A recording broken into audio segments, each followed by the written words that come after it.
Hello, everybody. So my name is Ahmed Ibrahim. I'm a computational scientist in Virginia Tech. My job is to support researchers to better utilize our IBM Power cluster, which we bought specifically for deep learning applications. Let me give you a brief introduction about Virginia Tech. Virginia Tech is a 35,000 students land-grant university. It has 7 colleges, over 100 departments, and plenty of institutions, Biocomplexity, Life Science Institute, Creativity and Art, Transportation, Carillon for medical applications. So we have a huge amount of researchers doing variety of research. I wanted to give a brief introduction about machine learning and deep learning, but the guys in the earlier session stole my thunder already and explained a lot of stuff about machine learning and deep learning. And you already know that one of the bottlenecks of deep learning is bandwidth between CPU and GPU. Data transfer. And I will talk about this shortly. So the Virginia Tech deep learning system, we call it Huckleberry. It's an IBM Minsky compute nodes. This is the Power 8 compute nodes. Each node have 2 Power 8 CPUs plus 4 NVIDIA B100 GPU, and we have 14 of them. We have 2 of them reserved for testing purposes. So what's actually being utilized for end users are 12 nodes. That's a total of 48 GPUs. And of course, we have the NVLink version of the Power 8. And as you can see in this graph from NVIDIA, scaling up, having multiple GPUs on the same node with such high throughput connection, such as NVLink, scale up pretty well in comparison to what we call lots of weak.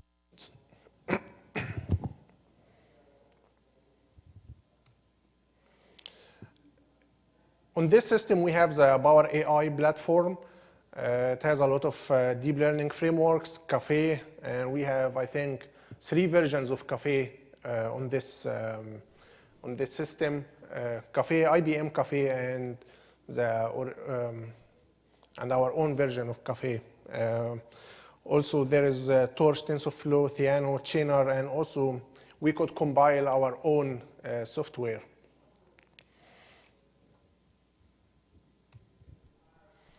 So the system came to Virginia Tech around March, April 2017.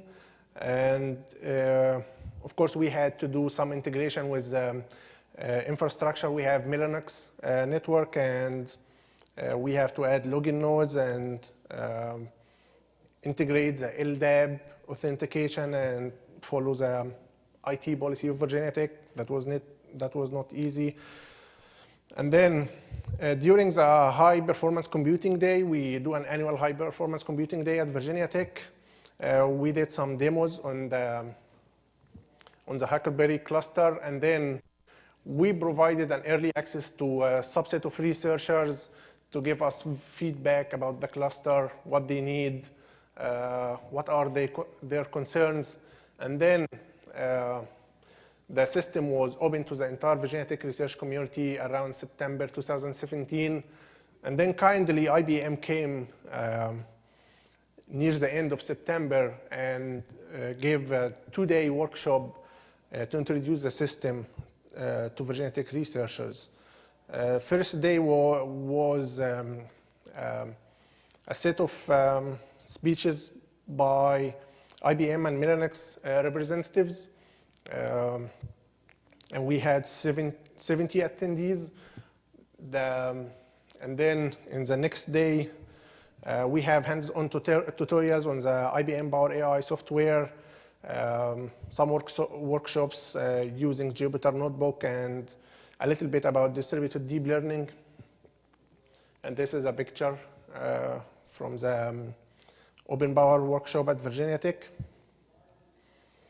I will give you a little bit of research highlights, what we are doing in Virginia Tech. This is a work of Dr. Ryan Williams' group in electrical and computer engineering. He's doing distributed autonomous systems. Computational intensive simulations for coordinated motion control, multi-agent systems, decision-making in multi-agent systems, Markov models. And this has a lot of applications, of course, in defense and agriculture as well. Our next biggest group is Jiabin Huang group. They are doing computer vision research. And they have a lot of publication in top conferences and journals. They are our biggest users of Huckleberry right now. They are doing semantic segmentation, video completion, regular classification. So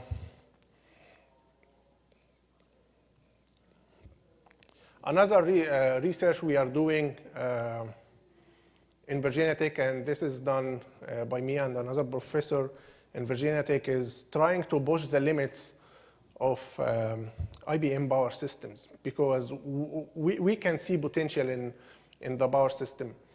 So, deep learning started around 98 with only 5 layers.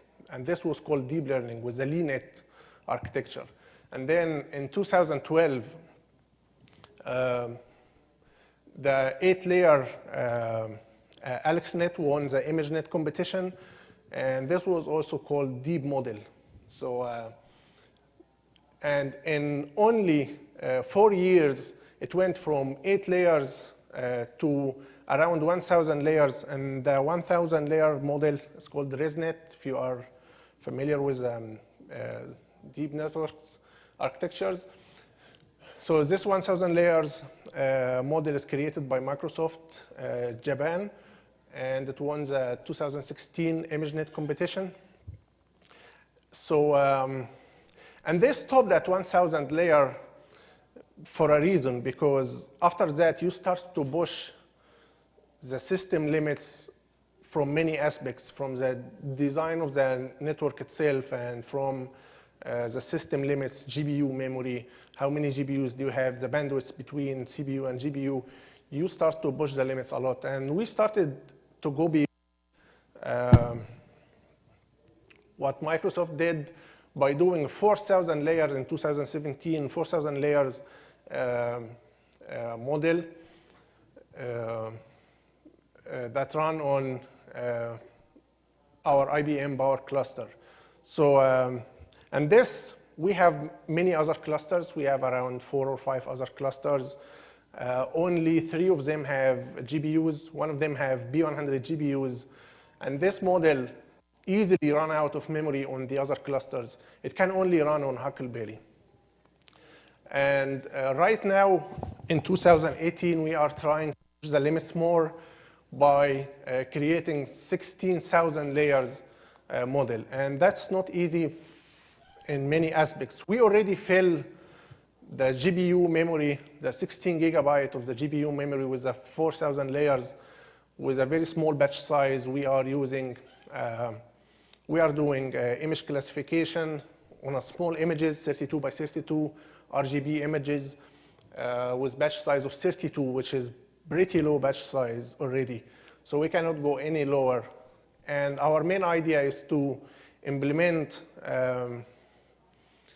this model over 4 GPUs. So run the same model over 4 GPUs. And this this is not a new idea, but nobody implemented it because usually your model will fit into a single GPU and you process multiple data streams on multiple GPUs.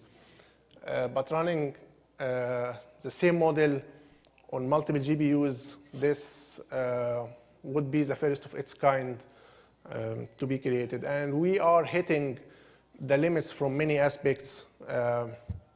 As we said, the limits of the systems and also the limits of the deep learning packages itself. So we found out that Tensor Flow, the Tensor Flow package, cannot create models more than around 4,000 or 5,000 layers because how the developers of the package implemented the meta architecture, like the data structure to store the meta information of the network, the name of each layer, how many parameters in each layer, and all the meta information about the model. When you go beyond 4,000 or 5,000 layers, you really hit also the deep learning package limits. So we are faced with plenty of weird errors and issues when we are trying to create this model. So our plan is to utilize the 48 GPUs. So running each model on 4 GPUs in a single node, and then use 12 nodes to feed data into the same model for training. The 2017 model is already under review in pattern recognition letters, and the 2018 model is still under development.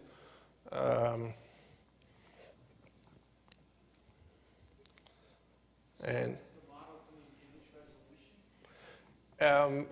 image classification. We are using, so first we are prototyping on MNIST, the data set that the guys earlier talked about, the handwritten digit recognition. This is a very tiny data set everybody's using for prototyping, but this is not a realistic situation. There is no real data like MNIST anymore. MNIST is very tiny. So we are prototyping using MNIST, and we are using another data set called CFAR10. It's developed by the CFAR institution in Canada. This is an image classification data set. It has RGB images of different kinds of objects, horse, plane, ship, and then your task is to classify the input image. So you're using a small image prototyping, but you'll apply it, you get the model to work the way you want. You'll apply it to more density. Bigger images, yeah, like not actually, it's not much more pixels.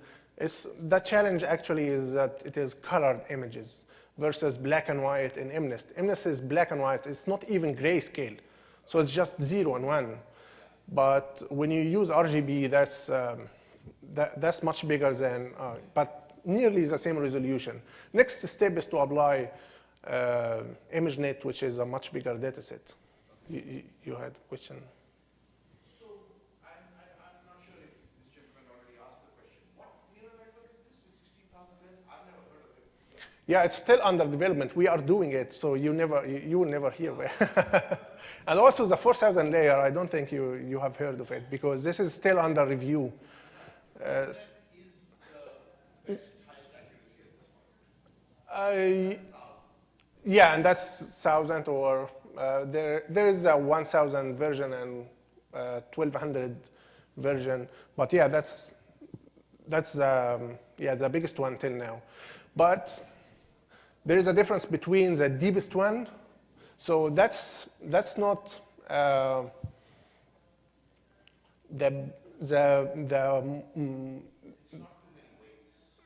yeah. It doesn't mean more weights, of course, but that's not the winner of the ImageNet competition. So Microsoft created 2 versions of their network. One of them is 150, and that achieves a better accuracy. And this one, they were just showing that their model can push the limits. So this model actually does not perform very well, the 1,000 layers. So what is your motivation for going to so many layers? Or are you just trying to push the limits? So we are trying to push the limits, and also, so why adding many layers work? And there is a joke that says deep learning people are just clowns adding more layers, and that's not true, I guess. When you add, so here it is. Theoretically, any model can be represented by a single layer model. Any problem can be solved by a single layer model with enough parameters. So it's like a wide network. But what's the benefit of adding layer? It's like you adding complexities. So Yes, sorry to interrupt, but there is yeah. strong evidence to show that you get rapidly diminishing returns on the feature extraction. Because at some point when you have extracted features to a high enough level of abstraction, there is no point adding more layers. Then you rather go wide and you apply pruning and maybe some other dilation and attention and this kind of stuff. Brute force just adding layers, it's diminishing returns. That has been shown kind of theoretically. Yeah, so as I just said, the main motivation behind this is just to push the limit. And think, and there is applications for this. Think of RNN, recurrent neural network. Recurrent neural network is a convolutional neural network, and then you pass the data multiple times. And then you can expand it into a very deep model at the end. So can you run it on a single GPU? You can't do that, of course. But maybe with this being tested and we know how to run very deep models, we can expand RNN to achieve better performance, because RNN are slow because you run iterations. So yeah, I agree with you. What happened? I agree that this doesn't seem very strong if you just look at it as adding more layers, but we are pushing the system limits, and we discovered that Tensor Flow cannot create more than 4,000 layers. But we didn't try this with the new version of Tensor Flow, because the new version of Tensor Flow requires CODA 9, and CODA 9 requires new drivers. So it's not easy. It's not just pip install TensorFlow anymore. We need to update the whole system to get the new version of TensorFlow, and we are waiting for that, which will happen soon. And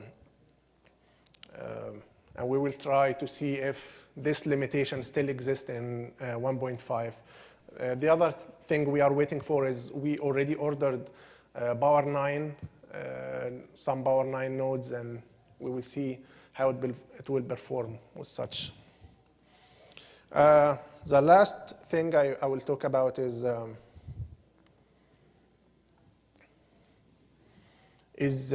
so we started by trying to implement MNIST on to run on multiple GPUs and see what's the return, what performance gain can we get from just running multiple streams of data. So that's what we are trying to do. Simple model on multiple GPUs using data parallelism. And we try different batch sizes, because this is another hyperparameter we should take care of. And then we measure the training time required to train this model for 10 epochs. So run over the data set 10 times. And we found out that with there is a linear gain in the time required to train this model over 10 epochs with different batch sizes.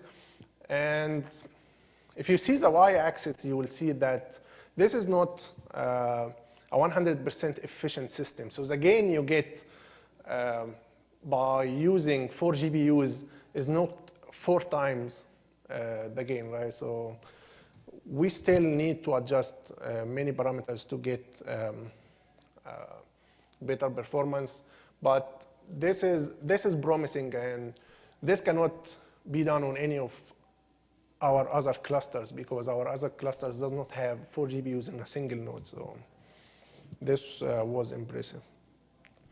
And I think the code that we used to create this graph is available online on my GitHub.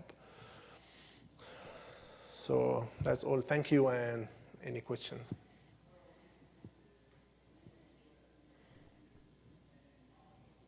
Okay, thank you. I have a question. Yeah, sure. How many weights for your? Yeah, so that's another hyperparameter to take care of. The 4,000, so the 16K we didn't implement yet. TensorFlow didn't let us implement.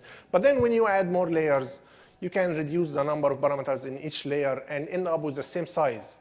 So this network, this 4,000 layer network is the same size as the 1,000 layer network. So it is the same size, so we make it thinner and taller. So yeah. Sure. Thank you.